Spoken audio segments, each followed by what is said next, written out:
You're listening to Three's a Crowd, the North East Footy Podcast, with Rye for Borough, Steve for Newcastle United, and Ted for Sunderland. Useless Aussie git.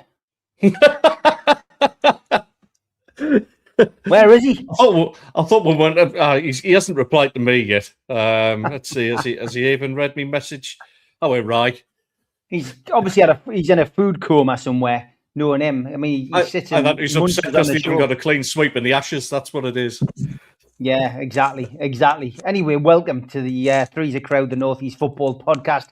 At least two of us have bothered to get out our pit to come and entertain the masses, whilst the other one just lies in his pit, covered in food. But anyway, this is it. Our final show of 2025, and where do we start? Because I've got to speak about another defeat. I know it's. I watched your game. We spoke about this and we spoke about my rant about only having one Boxing Day game. I'm expecting you to be quite. Oh, thank you, man. I'm expecting you to have a good rant yourself about the performance. For me, mate, and like, correct us if I'm wrong. I think Newcastle lack a little bit of aggression up front. There seems to be a bit of fight there. The quality's there. Voltemada's a great player. Wissa's a great player. The wingers, on paper, are cracking wingers, but there doesn't seem to be the same aggression as what they've got in the middle or towards the back end of the team.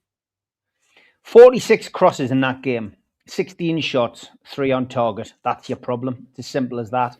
And they are putting balls into the box. Now, statistically, 46 crosses sounds as if Anthony Gordon and Jacob Murphy were pinging pinpoint crosses into the box, landing on the strikers' heads, and we just weren't doing anything with it. That's, it can be a misleading stat. That I get it.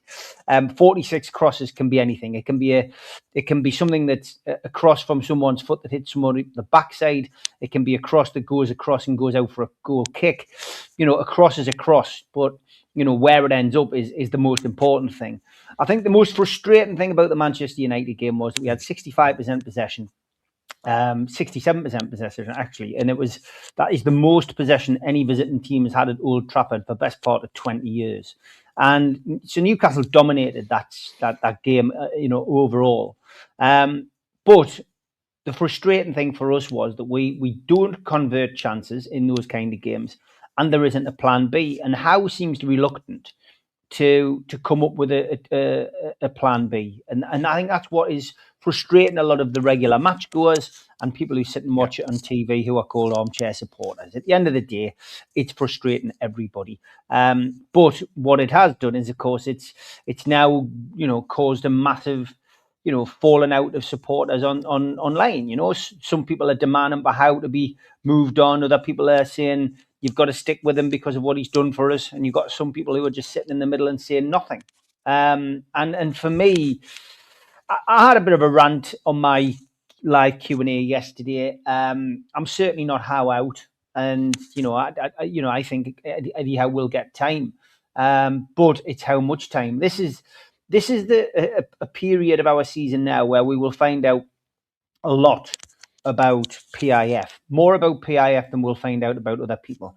I thought it was rather strange timing from Eddie Howe in a press conference. Yes, he's asked a question about the stadium and about the training facilities, but to say that he might not be here when those developments or those changes are made, of course, is going to get the headlines because people are going, well, what on earth does that mean? Is he on his way? Is he thinking about leaving, or is the project going to be so far away that that's why he said it? But it's loads of things which now are causing a complete meltdown on social media. And as Jules says in the chat, the most frustrating element was that was an awful Manchester United team. Park the bus, Man United, and I agree because they did something which was clever. You've got to say by Amarin, but not unpredictable. I would have said. I didn't go to the game. I chose to miss that one out because I'm going to Burnley, of course, on Tuesday. Yeah. But Boxing Day, having one game on Boxing Day, which you've already said it was ridiculous. I just 8 o'clock Boxing Day night wasn't for me. I just didn't want to do that. It couldn't into family time. But I felt that in the warm up, Amarin was warming up his back four, and they were practicing in one. Well, his defence were practicing one formation, when in fact when they lined up, they went out with a flat back four, which of course he said he would never do. So he tried to chuck a curve ball in before the game.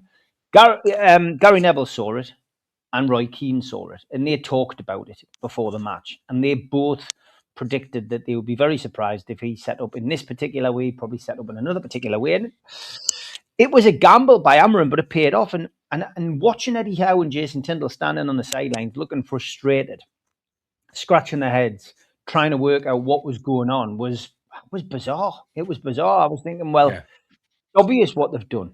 They've gone to a flat back four, and that they're playing 4-4-2. That's what they're doing. So to not do anything other than on 65 minutes, make the usual changes, which everybody could predict, and still stay one up front when you were losing the game 1-0, I just didn't understand it. And Eddie Howe will point, I guess, to the stats and go, we played well in the second half, we did this, we did that, we just didn't convert our chances. But I just genuinely felt, that game was there for the taking. And what he should have done was he should have left Voldemort on, should have brought Wisser on with him, and we should have, really gone for the jugular. But we just didn't. And that was the frustrating thing. I didn't understand that, Steve. Chasing the game like that and to take a striker off. All right, they're not like-for-like strikers. They bring a very different side to the game. But why not take the punt? If Man United, if Amarim can actually, change from the norm and actually go for a 4-4-2, then surely Newcastle United's got to be, adaptable like that as well, and at least go for it a little bit. I mean, we didn't do it at Sunderland. I thought we probably would have learned a lesson, because at Sunderland, had we done the same down there and left Baltimore on, he would have probably been eager to put it right. He'd scored an own goal at Sunderland. He would have been eager to put it right. But rather than taking him off and protecting him, leave him on the pitch to put it right and put Wisser on up front with him. That's the problem that Newcastle fans are, complaining about. People are saying that we're predictable and this, that, and the other. But we weren't predictable at Everton. We went to Everton, we won 4-1. But it's the manner in which we're losing games, and I just genuinely feel that that's what's disappointing people. But it can change, And I've said this for best part of the season. Fulham, prime example. We're teetering above the bottom three. 2 weeks ago, they've won 3 league games, and now they're in the top half of the table, challenging for Europe. So it's not all done and dusted. It's not over in December, and I'm like a broken record when we do this podcast. Nothing is over until May. And it's in May that you judge Eddie Howe. You judge Eddie Howe in May. Newcastle aren't going to get relegated. Newcastle are in the semi-finals of a cup. Newcastle are potentially going to be in the next round of the Champions League fixtures, and they've got the FA Cup to play for. The season isn't over, and Howe really can change things if he gets a grip of what he's doing.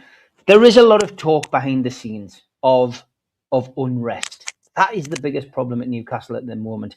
I have lost track of how many people I've seen on social media over the course of the last couple of weeks talk about Kieran Trippier.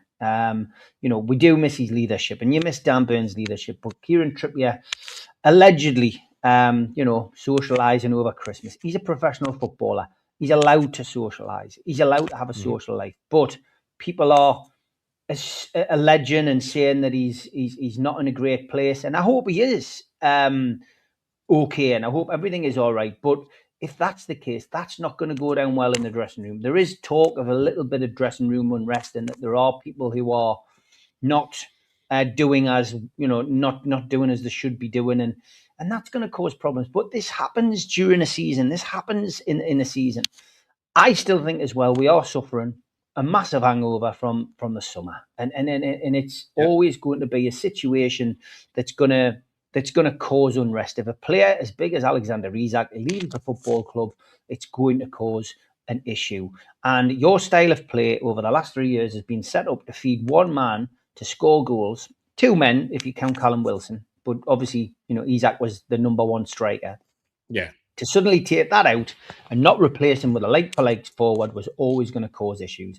And I think we're still suffering a huge hangover from that as well. So I don't know what the answer is. Is it a delve into the transfer market and hope we can bring in somebody? I would say it has to be. It has to be a situation where we can go and do that. But now you're saying to people, I wouldn't trust Eddie Howe spending that money. Look at what he spent it on in the summer. But I say to that, Eddie Howe isn't given the checks to cash during the summer. That was given. No. That job wasn't given to Eddie Howe. That job was Eddie Howe writes a list, right? But he doesn't go and buy the players. He doesn't go and do that. He gives them a list. We've heard Eddie Howe already say it's not the model of a modern football club, is it? It's not, man. It's the chief executive. It's the chief executive and the sporting director who make those decisions. The chief executive. He's not the manager. He's the head coach. He's a coach. Yeah. The chief executive is the one who speaks to PIF and says, how much can we spend? The sporting director is the man who deals with the scouts and says, what have you got for us? And Eddie Howe gives a wish list. That's how it works. Eddie Howe doesn't go out and say X, Y, and Z, and gets them. And that's the problem. That is the problem. And the same goes for outgoings. Eddie Howe is always going to say in a press conference, I don't want to let Alexander Isak, Sandro Tonali, Lewis Miley, the list is endless. I don't want to leave. I don't want to let them leave.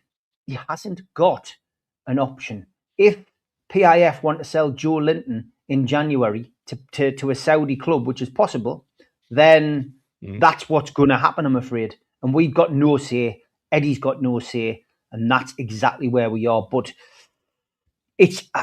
we've gone from having the most unified dressing room for me, I believe it's caused massive unrest, and it's now, some results have papered over the cracks. The cup runs papered over the cracks.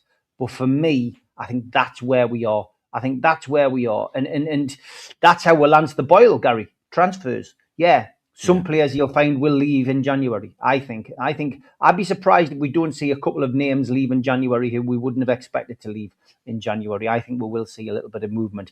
We've just got to hope that we can bring in players to replace, Ruben Neves obviously been rumoured again as well, Steve. I know obviously Barry, who's just commented on there, Barry keeps his spreadsheet. I'm sure Ruben Neves I'd be interested to see how many times his name's cropped up.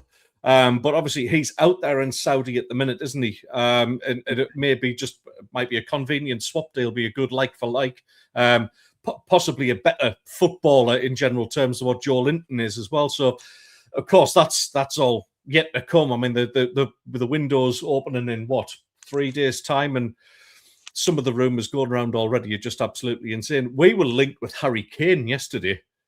Yeah, which I never thought in a million years I'd ever be sitting on a live show discussing that.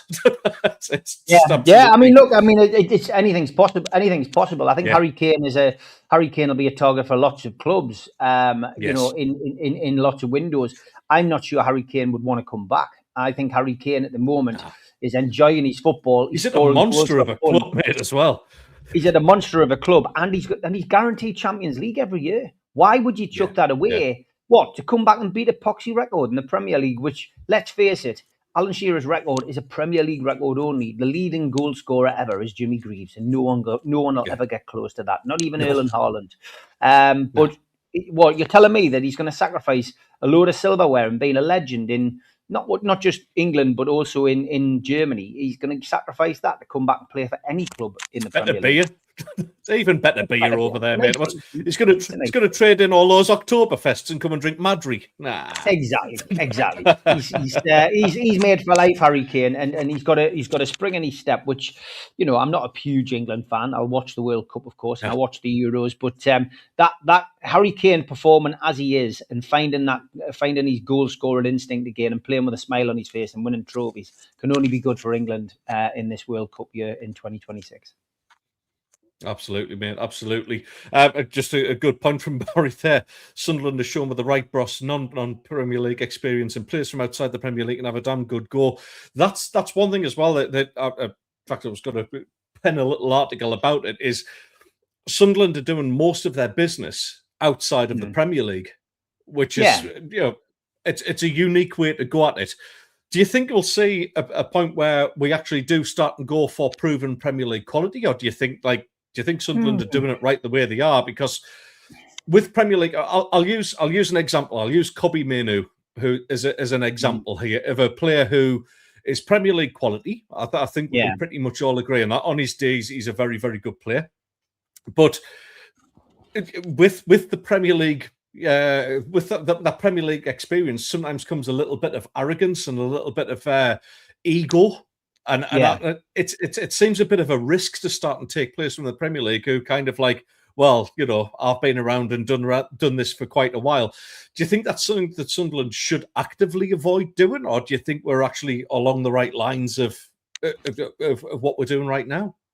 I mean, whoever's made the decisions in the summer, really, you need to keep a hold of them. That's been Sunderland's best signing in recent years, because whoever is making these decisions and finding these players, they are the ones who are getting it right. And you've got to give credit to Kirill, who, to be fair, I know from people who know Kirill and have worked for Kirill in the past, are, it's the way that he deals with transfers. He doesn't leave it to other people. He's on the phone to the player. He's speaking to the agent. He's welcomes them to the club, and it's not a PR exercise. He's genuinely, he's hands on, Kirill. Do you know what I mean? And that in itself, he wants the right people. That in itself really speaks volumes for where Sunderland are at the moment. So, I just think it's the scouting, and I going to buy big name players. It doesn't always work. I mean, Xhaka is a household name. Everybody knows who Grant Xhaka is. If you're a football fan, you might not know his career history, but you'll know who Grant Xhaka is. You'll have heard of him and known the teams that he's played for. And that's being the jewel in the crown for Sunderland this year. Without Xhaka, Sunderland don't win as many games, I don't think. And I think, I think they struggle a little bit with the experience. That's what he brings. He brings experience, and it's very like Kieran Trippier coming to Newcastle 4 years ago. It's one of those landmark signings that you will always remember. And, you will always remember the way that he's conducted himself and held himself, as far as Sunderland's concerned. He's probably up there as the best signing that Sunderland have had since probably Niall Quinn. Niall Quinn was another one. He was like an established, pro coming towards the back end of his career who went to Sunderland and who was a talisman for them for years and forged a partnership with Kevin Phillips. And, then obviously came back and, a bit like our Kevin Keegan story, came back and helped Kevin Keegan, Kevin Keegan coming back. Niall Quinn did the same. He's got such an affinity with the club. I think Jermaine Defoe is probably another one who springs to mind who, got the club, got the area. Legacy, yeah. So, I mean, that's what Grant Xhaka is. He's another one of that kind of blue chip kind of player that Sunderland have managed to attract.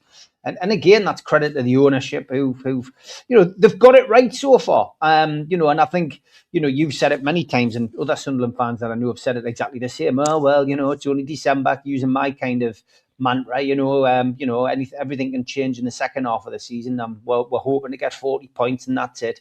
But, Sunderland, really, I think the players and Grant Xhaka has got the squad believing that they can get into Europe this season, and that's got to be the aim as far as they're concerned.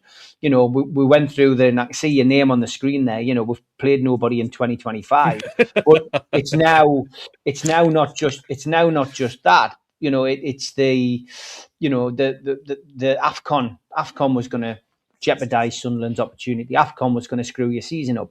You've only played one game against Brighton, but Brighton's a tough nut to crack, and you go down there and you get a 0-0 draw.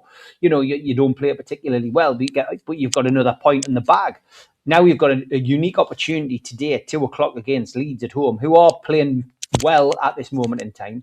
But you've got another chance. You've got a chance to get at least another point in the bag today. I've got both the games today down as draws, but I genuinely feel that, again, it's another point. I don't think you'll lose today's game, but I think that I I just think the way Sunderland have done it is it was risky, especially following that kind of Nottingham Forest kind of let's just go and buy as many players as we Overhaul, can. yeah.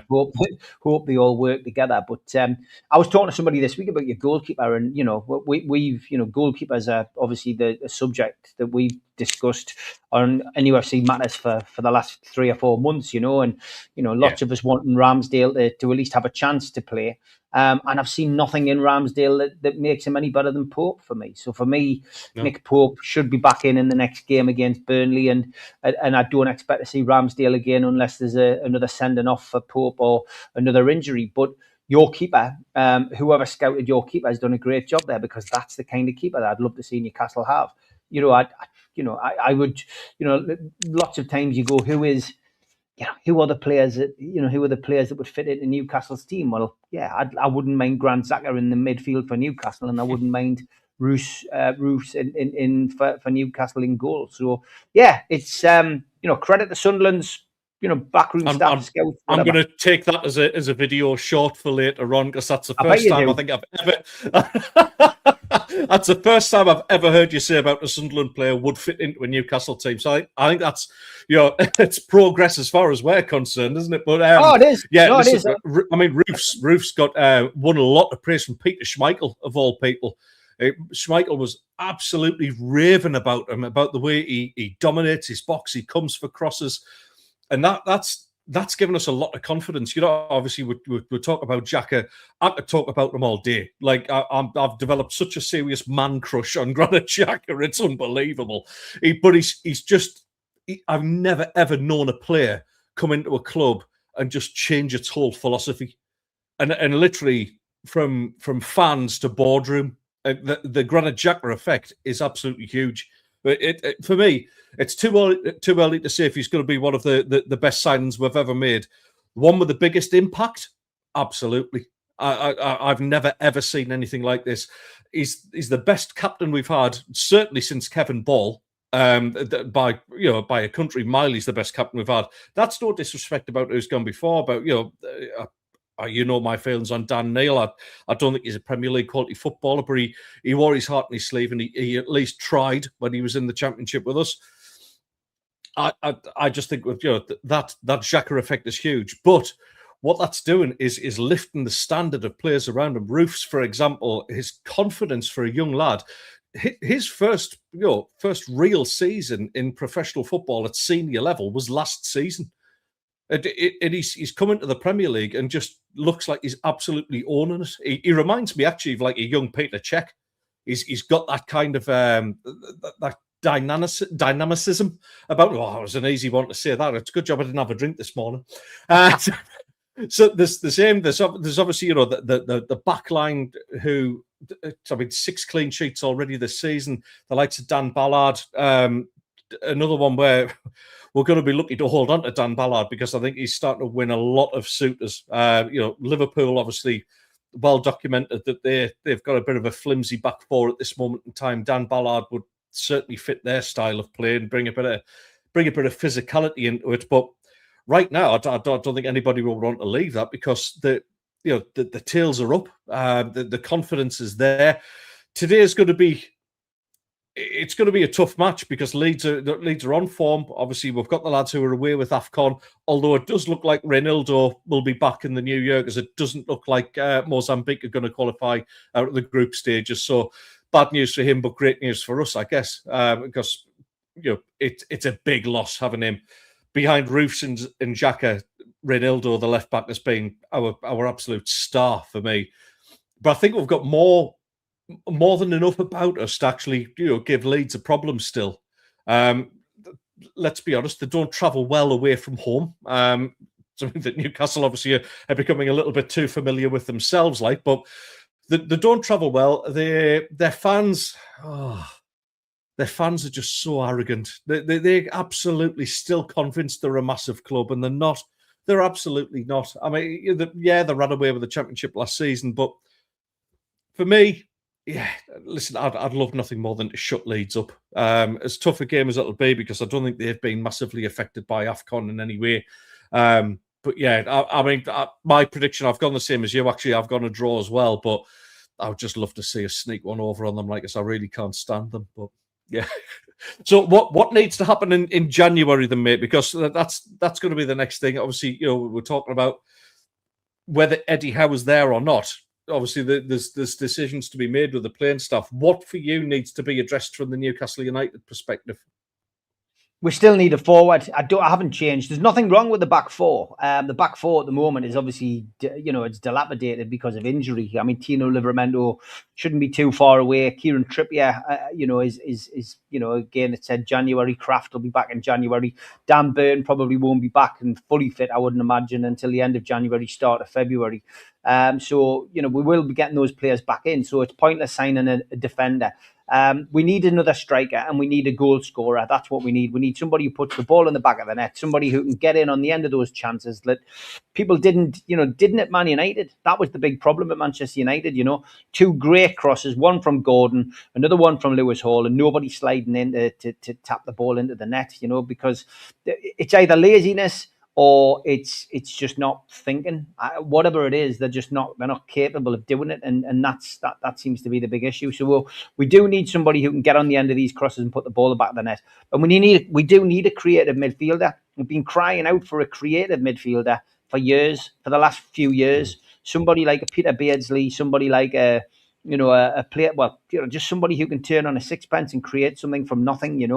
I mean, to be honest, midfield is the big issue, and we've gone on about the midfield three, but Joe Linton is a shadow of his former self. Hence the reason he's been linked with a move, across to Saudi Arabia, in the January window. But we do need another, creative midfielder, and perhaps a combative midfielder, somebody who can prevent.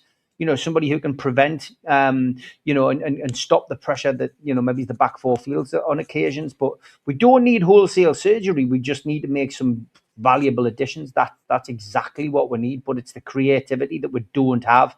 And Eddie Howe was asked about that after the Manchester United game. And, he said,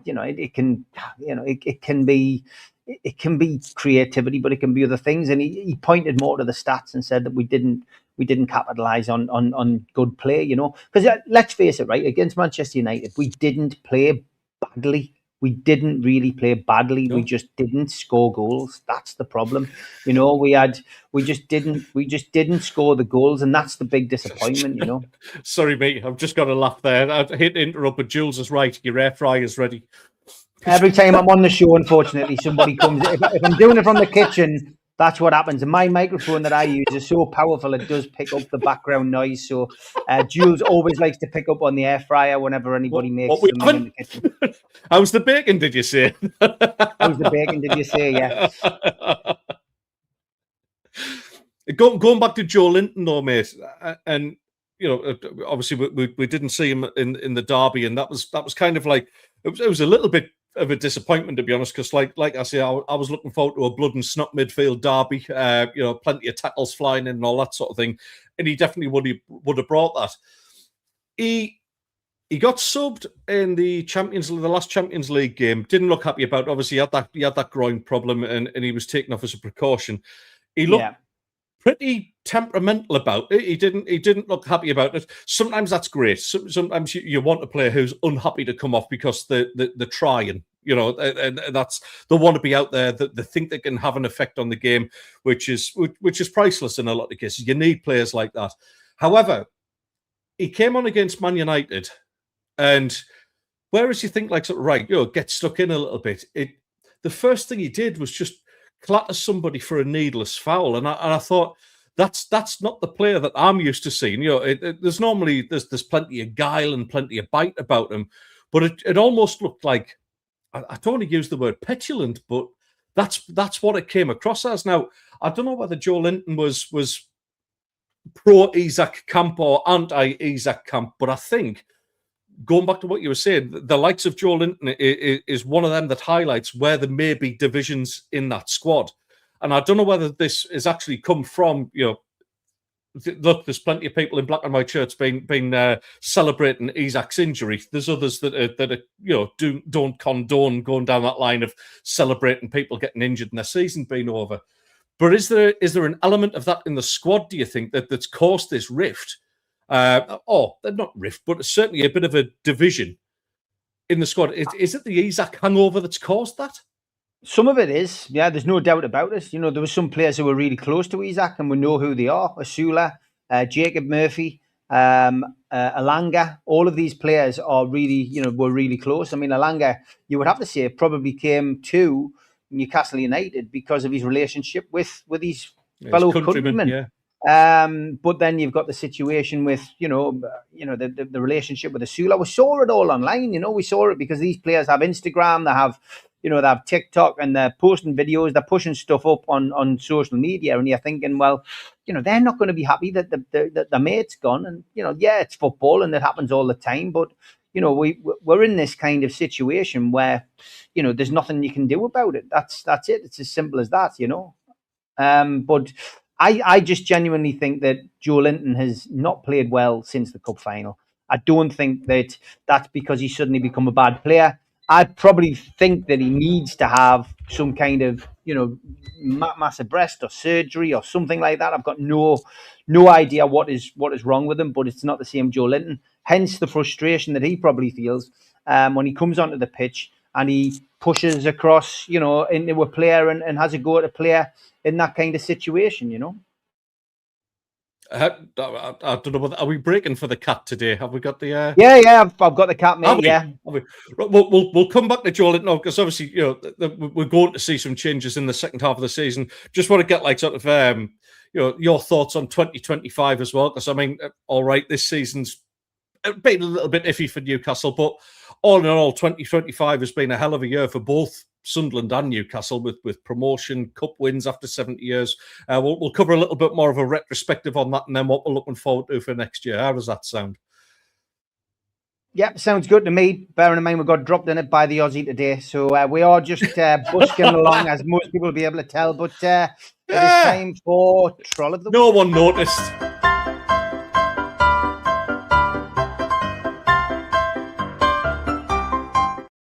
Well, if you've got Christmas, give yourself a pat on the back, is what I'd say, first of all. And there was bad news coming through on the news channels over the festive period as well. Bono was struck down with a winter virus days before Christmas. He told the Daily Dafty, well, tonight, thank God it's phlegm instead of flu. Oh, God. Here's a nice football away days picture. Away in a manger. Very good. And following on from Ted's rant about Boxing Day fixtures, good old Tony Poulos said, I'm so pleased the Football League has stuck to tradition by having a full programme of games. Well done to them, and bar humbug to the Premier League. Well said, Tony Poulos. We certainly agree. Rai sent us this one. The Satsuma watching me get a tube of Pringles from the Christmas cupboard. And my dad asked for a wire stripper, so I made him this for Christmas. Tremendous. And the January sales are starting. Me, why am I so broke? Amazon, your parrot's wig has been delivered. And getting back to the January sales, when I shop, lads and lasses, I don't just buy the first thing I see, I browse. That's a monster. No Jack Grealish yesterday for Everton. Somebody posted Moyes on Jack Grealish. He's just got a bit of a virus and he's not been well over Christmas time, so he's not available today. Charlie said, disgustingly bad hangover then, which is probably right as far as he's concerned. Yes. And Alexander Isak, I resisted the temptation to put up a lot of the tweets that I was sent by people of rats with x-rays and stuff like that. But good to see him yesterday on the mend and after his operation, doing a bit of stewarding at a game. Fantastic. Good stuff. And I love this. AFC Flight. We recognise that many of our younger supporters are unable to travel up and down the country over the course of the season. So for our final away trip before Christmas, and as a present from the chairman, the club is providing a free bus to Kidderminster on a first-come, first-served basis. And we encourage our supporters to bring the noise. What a wonderful gesture by AFC. Good little club filed, actually. My father-in-law goes along and watches them occasionally. But if he can't make it to a Fleetwood or Blackpool game, they're a lovely little club. We did get another text from Rye, Convicts 3, Poms 0. That was at his local supermarket, of course.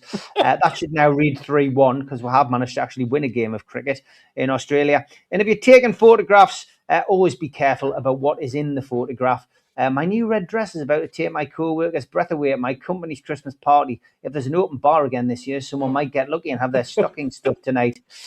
Yes, maybe flush the toilet first, Pat.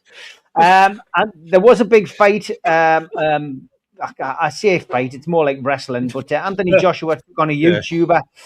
All things considered, I think Jake Paul looks like he's healing up pretty well anyway. Good for him. We have actually got some proper tweets as well. Thinking about chopping off my long ass hair, said this woman on Twitter. Opie Taylor replied, how long is your ass hair? And this one, woman accused of snorting a dead mum's ashes at a house party. Liam said, how much did she snort? $5,000. Excellent. And fellas, how do you feel when your girl apologizes to you? Spike Lee Joint replies, when she what? And the footy selection, it's being reported that a Wolves training session was delayed for nearly 2 hours today after a player reported finding an unknown white powdery substance on the pitch. Training was suspended while an investigation was launched after a complete analysis. Experts determined that the white substance unknown to the players was actually the goal line. Training resumed after it was decided that the team was unlikely to encounter the substance again this season. You are playing Leeds United today. This tattoo was spotted by an eagle-eyed person on Facebook. No. Yes. A Leeds United tattoo covered by a Newcastle United tattoo. Unbelievable. Fewest matches to 10 goals in a season. Erling Haaland 5, Mick Quinn 6. Mick wasn't happy. For fuck's sake, I wish Roy Keane would have tackled his dad and his bollocks, and I would have still had 5 Premier League records left. I love Quinny. And Peter Crouch, when I was in Liverpool, we did Secret Santa. I got Rafa Benitez, so I got him Jose Mourinho's book. It was a guide on how to win the league. It was when Chelsea were winning everything. I was there when he opened it. Absolutely brilliant. Just how he do that. Remember when young players looked about 50? Ernie McGaw here, aged 25. Jesus Christ. Hard paper round. And during the COVID lockdown, if you had family round on Christmas Day, police could force entry to your home and make them go home. Does anyone know if this service is still available and if you have to book? And me being lifted to my spot on the sofa after smashing my Christmas dinner and a large bowl of trifle. We'll finish with two Christmas-related ones just to finish the festive season. May all your mince pies taste like Fanny's.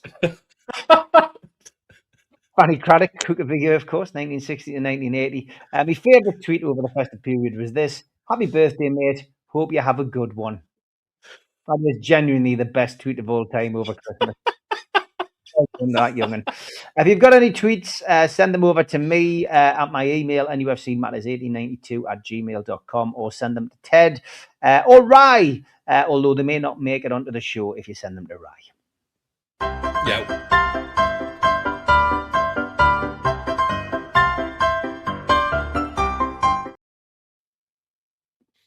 He has been in touch. He has apologised. He's got a few family things he needs to see to. So it's we'll let them off on this one because we do love regards Mick, his dad, who's a feature of the show many times. Yes, he was. Well. Yes.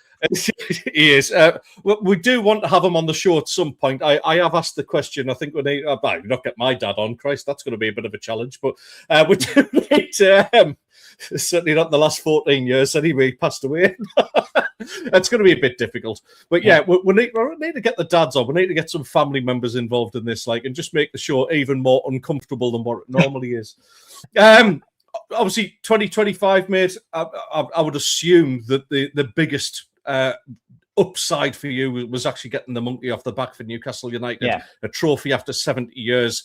It's all right. We're talking last season, but if we're talking the calendar year, it's actually been a bit of a good year. Well, for the two big Northeast teams, obviously Middlesbrough, had a bit of a shaky season towards the end of last season. Didn't go quite as well as what the hoped it would.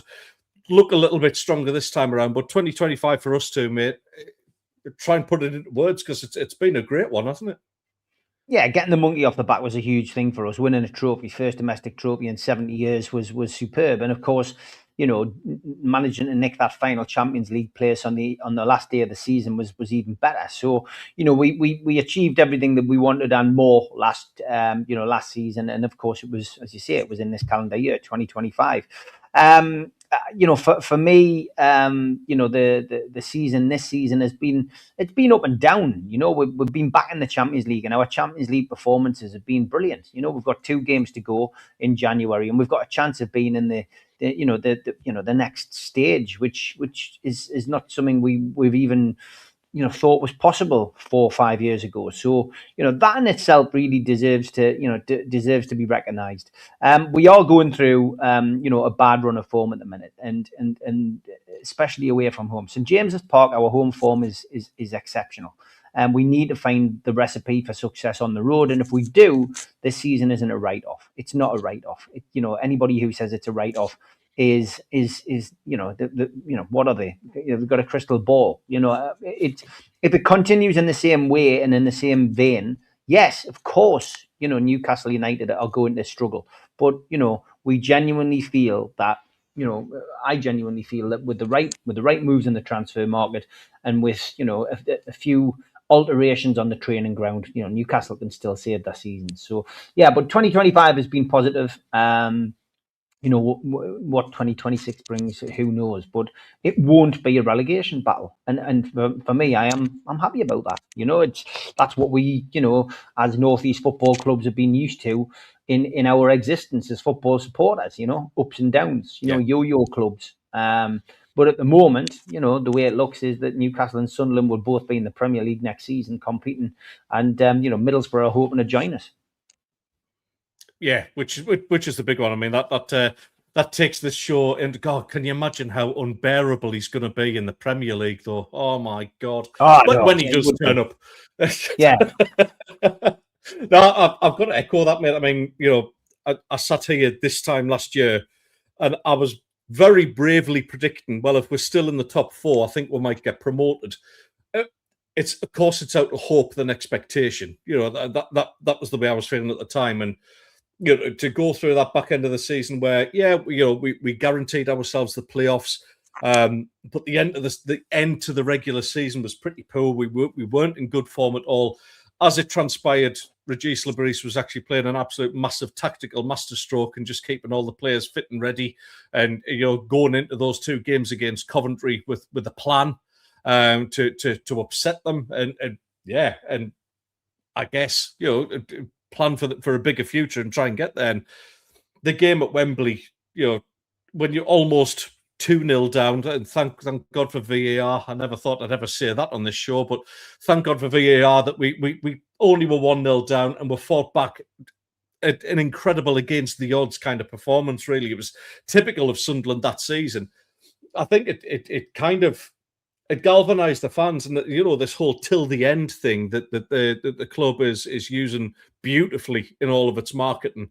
There's tattoos of it. It's on T-shirts. It's everywhere, and I think that has really pushed this whole mentality of the club doesn't know when it's beaten. That's even today. If we get the 80 odd minutes and it's a 0-0 draw, you kind of go, yeah, but we're going to score because we always score late in the game. There's that kind of belief about it, and that's probably the biggest thing I'll take from 2025 as far as Sunderland Football Club is concerned. Belief, and it's something we haven't had for such a long time.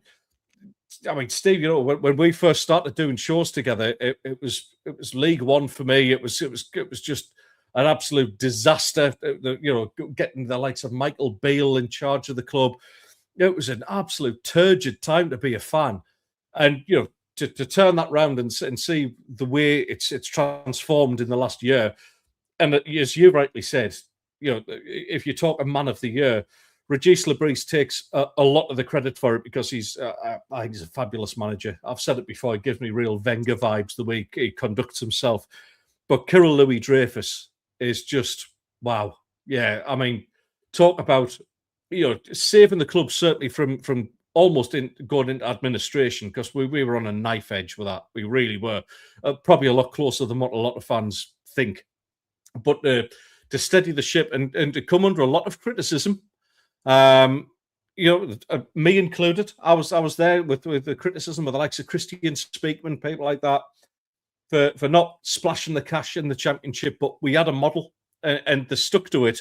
They absolutely, to the point of angering fans, stuck to their plan and got us out of there. And all right, you can't look your stars. That there is a little bit of luck you've got to pick up on the way, but to go about it and then to make such an impact and such a statement and entering the Premier League with spending what they have, 15 new players, more to come in. I'm reliably informed that Guendouzi will be pretty much a Sunderland player as soon as the window opens, which is another absolute quality addition to the team. That as well. Good pals with Granit Xhaka from his Arsenal days. I'm going into 2026 probably the most optimistic I've ever been as a Sunderland fan. And that's tantamount to the success that's been built on this one. Whatever happens. We've got some tough games to go, as Mr. Wraith always says. It ain't over in December. I fully agree with you, mate. But I think we've got to kind of look at this and go, what a year for Sunderland. And I think we're probably in one of the healthiest positions we've been in a long time. We're finishing this year, whichever way we look at it, the highest position in the last quarter of a century. That for me, it's a weird way of defining success. Success is a weird thing because it's very, it's a weird thing to judge in football. But for us, that is success, and it's a stepping stone towards a really brighter future, mate. I'm well happy with the way the year's gone. Yeah, me too. I've just seen Jules' questions there. My challenge this year, so I'm nearly at the end of my album. I'm nearly at the end of my album challenge. So yeah, I've got one for you actually. I'm going to message you that because I was listening to it all yesterday. Right, yeah. I'm going to forward you one over. Yeah, I'm listening to Porridge Radio today. So I'm halfway through their album, which has got a rather interesting title. Just give you 2 seconds. It is called. Apologies, I've been joined by another guest. Rice, Pasta and Other Fillers by Porridge Radio. It's that describe themselves as punk indie. So yeah, that's an interesting album.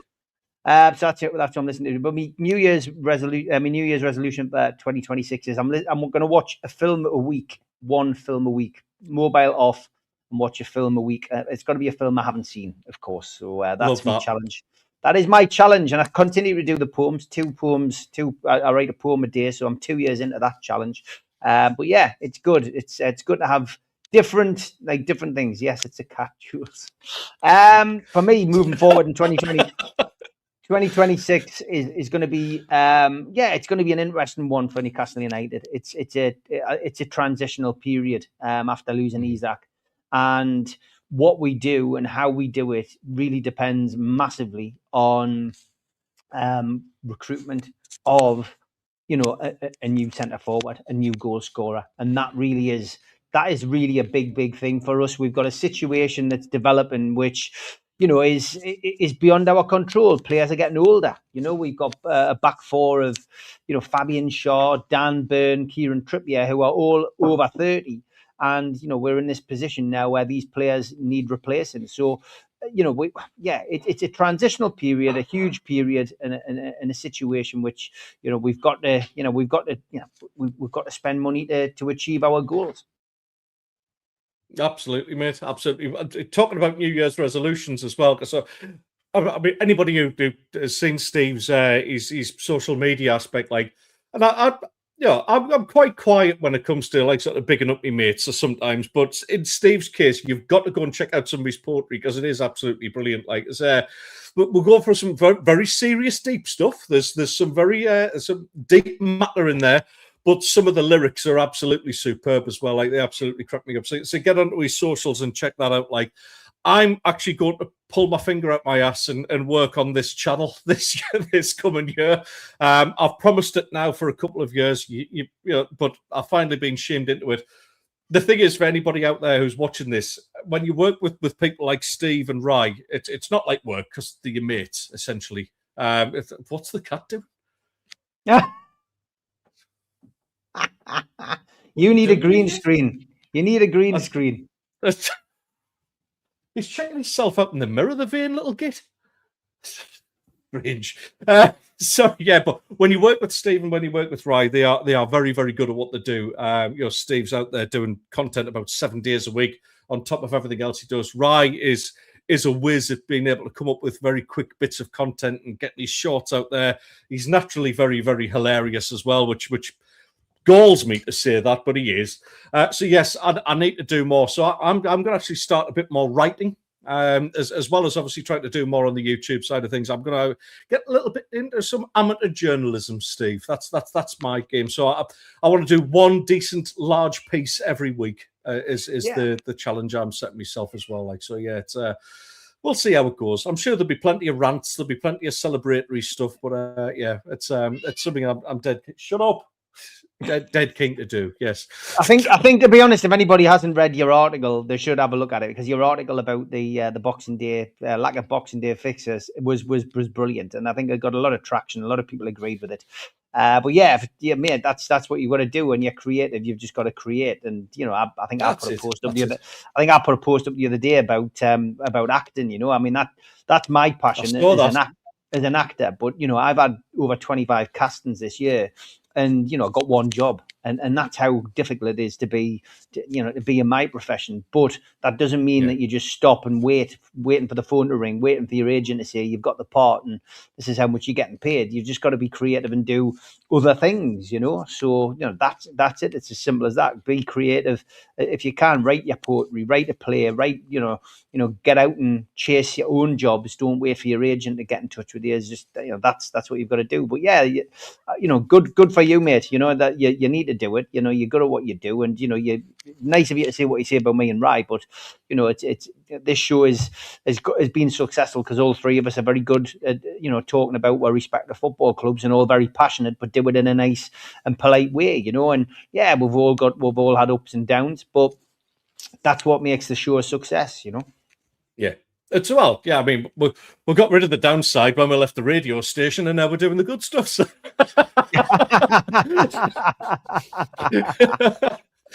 It's only funny because it's true. Yes. Good stuff. Right. Good stuff. Well, let's cover off the games. Obviously, we've got our game today. I'm going to get ready shortly and go and watch it with Charlie in the local pub, probably surrounded by a load of Scotties who are Leeds fans, knowing my luck. Listen. Tough game. Leeds are in identical form to us now in the last 6 games. It's they turned into a decent side. Daniel Farke been very complimentary about Sunderland and the way they're done, and he said he isn't even surprised at how well they're doing. He was impressed by them last season. So there's a bit of a love in there. There won't be any love in on the pitch. There won't be any love in on the terraces because there's always been a good bit of rivalry between the two. I'm going to go for a draw. Me head's saying draw. I'm going to go for a 1s each, but yeah, me heart's just telling us we might just sneak a win over the old enemy here, mate. But let's go for a 1s each draw anyway for me. I'm going to go for the same. I do genuinely think that this is it'll be an interesting game. But I'll go 2-2. I think there'll be a few more goals. I think both teams are capable of scoring goals.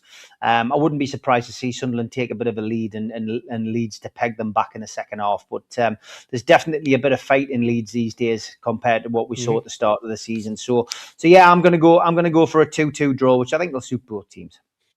Calvert-Lewin on fire as well at the minute. I mean, a lot of people scoffed that signing, but I think he scored in the last 5 games running. Yes, which is a decent form for a striker that like. So we were definitely going to have to be on our game for him today. When's your next game, mate? So we played Burnley on Tuesday, yes. and I mean that really is a game which if we go into this match in similar fashion to what we did against Manchester United, I've got no doubt that we'll probably get a result against Burnley. We've just got to put our chances away. But that's the bottom line. We've got to put our chances away. It's the season isn't over. Like I keep saying to people, but for us, we can more than capable of going to Burnley and winning.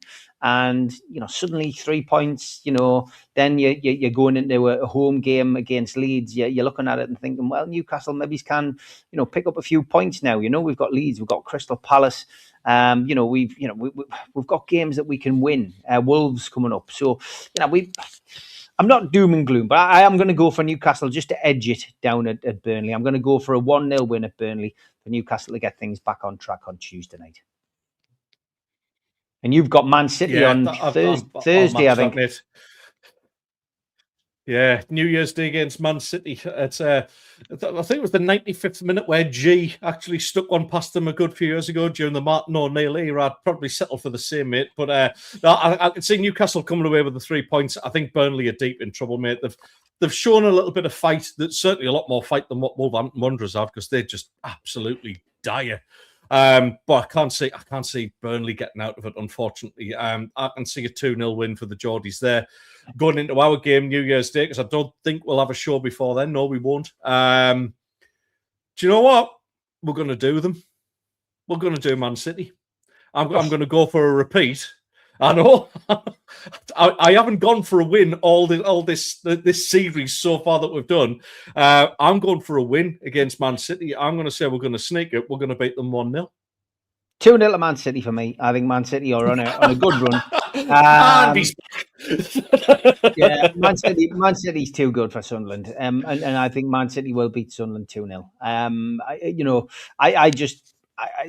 They are neck and neck with Arsenal for a reason, and they are really starting to show their class. And even when they're playing badly, they're still winning games. They didn't play well yesterday, and they won 2-1. So for me, yes, 100%. I genuinely think that'll be a 2-0 win. But yes, all it remains, I guess, is to say Happy New Year to everybody for tuning in. I am back on my own channel tonight, and UFC Matters with the professionals at 5:00. But have a good New Year, Ted, and enjoy the match today. Buddy, lad.